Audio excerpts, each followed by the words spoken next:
Imagine waking up one morning, realizing someone has been stealing from you. Not your phone, not your money, not even your home, but something far more valuable, your attention.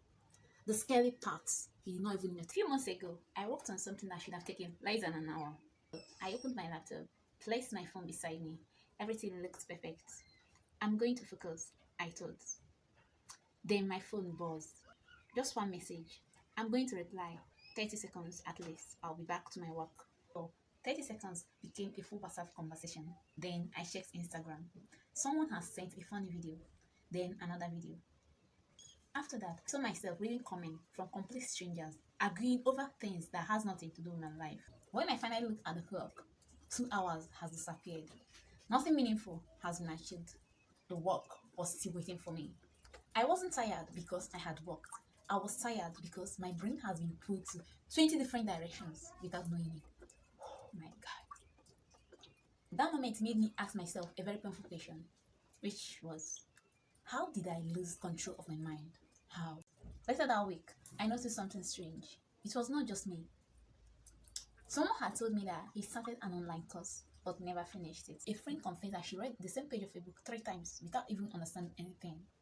Another person confessed that anytime she tries to pray, walk, or do something meaningful, she'll see herself reaching for her phone unknowingly. Sometimes you unlock your phone for a particular reason. 5 minutes later, you can't even remember why you picked your phone. The question is, how is that even possible? How are intelligent people forgetting their own intention within seconds? Maybe the problem isn't that we are becoming lazy. Maybe we are becoming distracting. And these are completely different things. Boredom was completely normal. You stood in line, you waited, you looked out the window. Your brain was able to breathe. But today is a totally different story. Today, the moment there is silence, we reach for our phone. We can't even stand in line or stand in an elevator without checking our notification. We've trained our mind that every second has to be filled. But here is what nobody tells us. Great ideas are born in silence. Creativity requires silence. Deep thinking requires uninterrupted attention. If your mind can't be quiet or can't enjoy silence, how can it think deeply? Scientists discover something very fascinating. Every time you are interrupted, your brain does not automatically return to where it left off. Part of your attention stays behind. Imagine carrying 10 open tabs in your brain daily.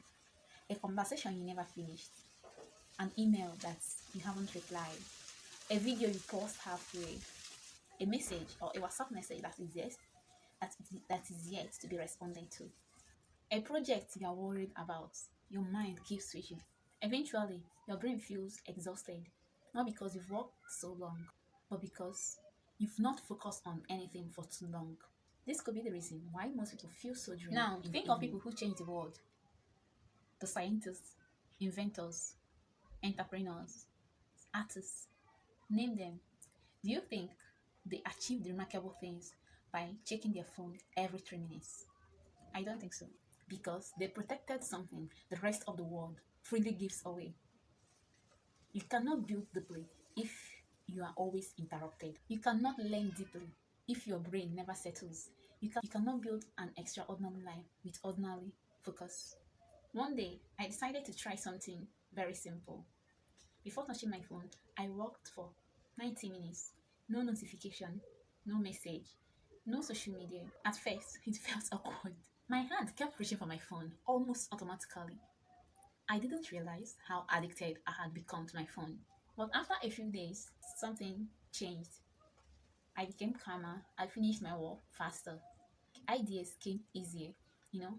Not because life became easier, but because my brain had enough time to think.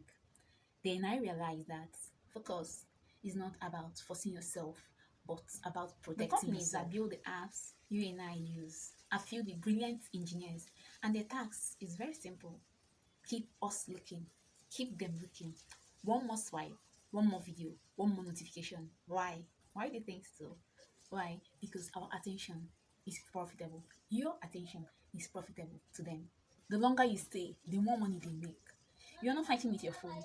You're competing with thousands of people whose full-time job is to make you stay longer on those apps. That's why willpower is never enough, but setting boundary can help. Sometimes the smartest thing you can do is to put your phone in another room. Imagine 5 years from now, one version of you keeps living exactly as you are today. Constant distraction, constant scrolling, constant interruption. Books are never read, skills are undeveloped, dreams are unfinished. Then imagine another version of you, the same person, the same opportunities, the same 24 hours. They read, they studied, they learned skills, they created, they protected their attention, hence finishing what they started. Then slowly, almost invincibly, their life begins to separate from everyone else, not because they are smarter or because they are luckier, but because they learn to focus. There is an old saying, where your attention goes, your life follows. Think about that. If you spend your attention gossiping, your life leans towards gossip. If you spend your attention comparing your life with strangers online, your life will be filled with insecurity. If your attention is spent loving, building, creating, that becomes your future. Your attention is quiet